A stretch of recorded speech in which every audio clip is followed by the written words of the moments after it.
సంక్రాంతి వేళ టీడీపీ జనసేన తొలి జాబితాను విడుదల చేసింది. ఏపీలో రాజకీయ వేడి అయితే అనుకుంది. ఇప్పటికే టీడీపీ జనసేన పొత్తును ప్రకటించాయి. తొలి జాబితాను కూడా విడుదల చేయడంతో ఎన్నికల వాతావరణం అయితే ఏపీలో కనిపిస్తా ఉంది. ఆంధ్రప్రదేశ్ లో అధికారంలో ఉన్నటువంటి సీఎం వైఎస్ జగన్ ఇప్పటికే అభ్యర్థుల ఎంపికలో ముందున్నారు. ఇప్పటికే ఆయన అనేక మంది ఇన్ఛార్జీలను మార్చుతూ కొత్త వారికి అవకాశం కల్పించాలని చూస్తా ఉన్నారు. ప్రభుత్వ వ్యతిరేక ఓటును చీలకుండా చూడాలని చూస్తా ఉన్నారు. వ్యతిరేకత రాకుండా ఎమ్మెల్యేలపై ఉన్నటువంటి వ్యతిరేకతను తమకోవడానికి వ్యూహాత్మకంగా ఏపీ సీఎం జగన్మోహన్ రెడ్డి ముందుకు అడిగేస్తా ఉంటే టీడీపీ జనసేన ఇక తొలి జాబితాను సిద్ధం చేయడం జరిగింది. ఎన్నికల వేడి వాతావరణం ఆసక్తికరంగా మారింది. ఏపీలో ఎన్నికల రాజకీయ ఆసక్తికరంగా మారినటువంటి నేపథ్యంలో మరిన్ని అప్డేట్స్ మా ప్రతినిధి విజయవాడ నుండి వెంకటేష్ అందిస్తారు. వెంకటేష్, చెప్పండి, ఏపీలో జరుగుతున్నటువంటి రాజకీయ పరిణామాలు ఏ విధంగా ఉన్నాయి? ఎన్నికలకు అన్ని పార్టీలు ఇప్పుడు టీడీపీ జనసేన తొలి జాబితాను విడుదల చేయడం జరిగింది. వారి పొత్తు ఏ విధంగా ఉండబోతుంది? రాజకీయాలు ఏ విధంగా ఉన్నాయి? ఏపీలో ఎన్నికల రాజకీయం ఆసక్తికరంగా మారుతుంది. సీఎం జగన్ వైసీపీ అభ్యర్థులను కసరత్తు చేసి తుది దశకు చేరుకుంది. గెలిపే ప్రామాణికంగా సామాజిక సమీకరణలే కీలకంగా జగన్ అభ్యర్థులను ఎంపిక చేస్తా ఉన్నారు. ఇప్పటికే జగన్ ఓటమి లక్ష్యంగా పొత్తుతో బరిలోకి దిగుతా ఉన్నాయి టీడీపీ జనసేన. ఇక తొలి జాబితాను కూడా విడుదలకు నిర్ణయించారు. సంక్రాంతి సందర్భంగా తొలి జాబితాను అయితే విడుదల చేయడం జరిగింది. బీజేపీతో పొత్తు పైన స్పష్టత అయితే రాకపోయినప్పటికీ వైసీపీ నుంచి ఎన్నికల అడుగులైతే వేగంగా పడుతున్నటువంటి వేళ తాము ముందుకు వెళ్లాలని డిసైడ్ కూడా అయ్యాయి. ఉమ్మడి అభ్యర్థుల యొక్క ప్రకటన కూడా చేయడానికి సిద్ధమవుతా ఉన్నారు. వైసీపీలో అభ్యర్థుల ఖరారు అవుతున్నటువంటి వేళ తాము వేగంగా స్పందించాలని చంద్రబాబు పవన్ నిర్ణయించుకున్నట్టు మనకు స్పష్టంగా అర్థమవుతుంది.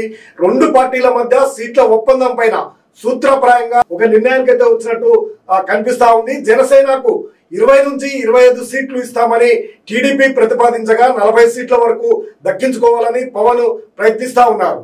ముందుగా రెండు పార్టీల నుంచి సీటు ఖాయమైనటువంటి అభ్యర్థులతో సంక్రాంతి రోజున తొలి జాబితా అంటే రేపు విడుదల చేయాలని చంద్రబాబు పవన్ ఇద్దరు కూడా నిర్ణయించినట్లు విశ్వసనీయంగా తెలుస్తా ఉంది. అందులో భాగంగా ఇప్పటికే సిట్టింగ్లకు తిరిగి సీట్లు ఖాయమని చంద్రబాబు హామీ కూడా ఇచ్చారు.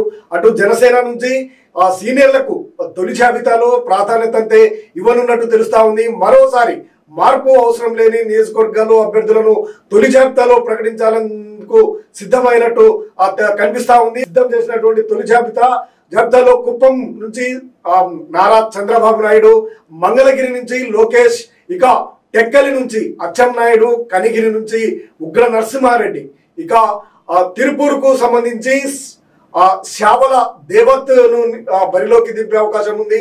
అచ్చంపేటకి పితారి సత్యనారాయణ, ఇక ఆళ్లగడ్డకు భూమా అఖిల ప్రియ, మాజీ మంత్రి అయినటువంటి అఖిల ప్రియనే మళ్ళీ బరిలోకి దింపాలని చూస్తా ఉంది.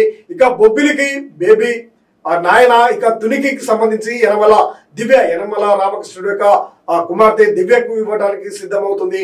ఇక వెంకటగిరిలో కూరుగొంట్ల రామకృష్ణను బరిలో దింపుతా ఉంది. ఇక గుడివాడకు సంబంధించి వెనిగల్ల రామును బరిలోకి దింపుతుంది.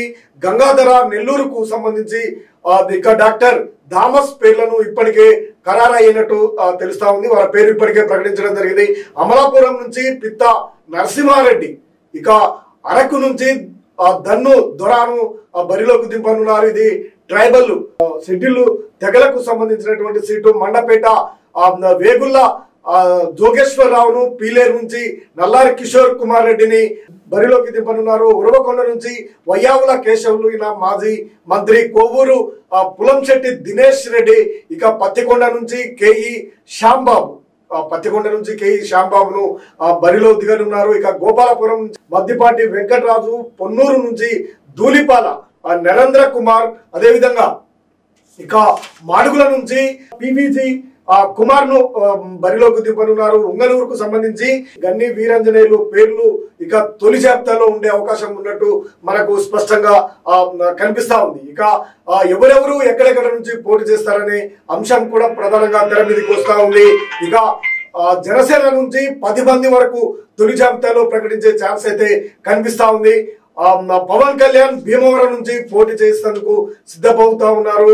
ఇక దాదాపు ఖాయమని కూడా చెప్పాలి. ఇక తెనాల నుండి ఆ సీనియర్ నేత అయినటువంటి నాదెండ్ల మనవరు ఇక తణుకు నుండి విడవడ రామచంద్రరావును బరిలోకి దింపనున్నారు. ఇక తాడపల్లిగూడెం నుండి బొల్లిశెట్టి శ్రీనివాస్, ఇక అదేవిధంగా నర్సాపురం బొమ్మిడి నాయకర్ నుంచి, కాకినాడ రూరల్ నుంచి పంతం నానాజీకి అవకాశాలు కల్పిస్తా ఉంది. ఇక పిఠాపురం నుంచి ఉదయ్ శ్రీనివాస్, ఇక రామచంద్రపురం నుంచి చిక్కం దొర, గజపతి పురంకు సంబంధించినటువంటి ఇక పడాల అరుణను బరిలోకి దింపనున్నారు. గాజువాకకు సంబంధించి గాజువాక నియోజకవర్గంలో సుందరపు సతీష్ బరిలో నిలవనున్నారు. భీమలి నుంచి పంచకర్ల సందీప్ పేరు ప్రధానంగా తెర మీదకి వస్తా ఉంది. పెందుర్తి నుంచి అయితే పంచకర్ల రమేష్ బాబు, అదేవిధంగా యలమంచి నుంచి సుందరపు విజయ్ కుమార్ ను కూడా బరిలోకి దింపనున్నారు. ఇక ముమ్మడివరం నుంచి పీతాని బాలకృష్ణ పేర్లు ఖరారైనట్లు ఇక విశ్వసనీయంగా తెలుస్తా ఉంది. చివరి నిమిషంలో మార్పులు చేర్పులు కూడా జరిగితే మినహా ఈ జాబితాను దాదాపు ఇరు పార్టీల అధ్యక్షులు ప్రకటించే ఛాన్స్ అయితే ఉన్నట్లు తెలుస్తా ఉంది. ఈ జాబితానే ముందుకు తీసుకెళ్లి ఎన్నికల బరిలోకి దింపాలని చూస్తా ఉంది. ఇటు మనము ఈ 25 తొలి జాబితాలో ఉమ్మడి పార్టీలు 2 పార్టీలు కూడా మొదటి తుది జాబితాలో చోటు చేసుకున్నట్టు ప్రేర్లు. వీళ్ళంతా కూడా సీనియర్ పొలిటీషియన్స్, సీనియర్ గా ఆయా పార్టీలలో సీనియర్ నేతలుగా ఉన్నటువంటి వారే అని కూడా మనకు స్పష్టంగా కనిపిస్తా ఉంది. ఏది ఏమైనప్పటికీ 2 పార్టీలు కూడా తుది జాబితాను విడుదల చేయడం ఎన్నికల రాజకీయ వేడినైతే కనిపిస్తా ఉంది ఏపీలో. ఇక రానున్నటువంటి ఎన్నికల్లో తమ సత్తా సాటాలని ఈ అధికార పార్టీ అయినటువంటి వైసీపీ, అదేవిధంగా టీడీపీ, జనసేన ఈసారి ఏ విధంగానైనా ముందుకెళ్లి అధికారాన్ని చేజిక్కించుకోవాలనే కృతనిశ్చయంతో ముందుకు వెళ్తా ఉన్నాయి. ఓరి పోరు అయితే కనిపిస్తుంది అనే అభిప్రాయం కూడా రాజకీయ వర్గాల్లో ఆసక్తికరమైనటువంటి చర్చ అయితే జరుగుతుంది.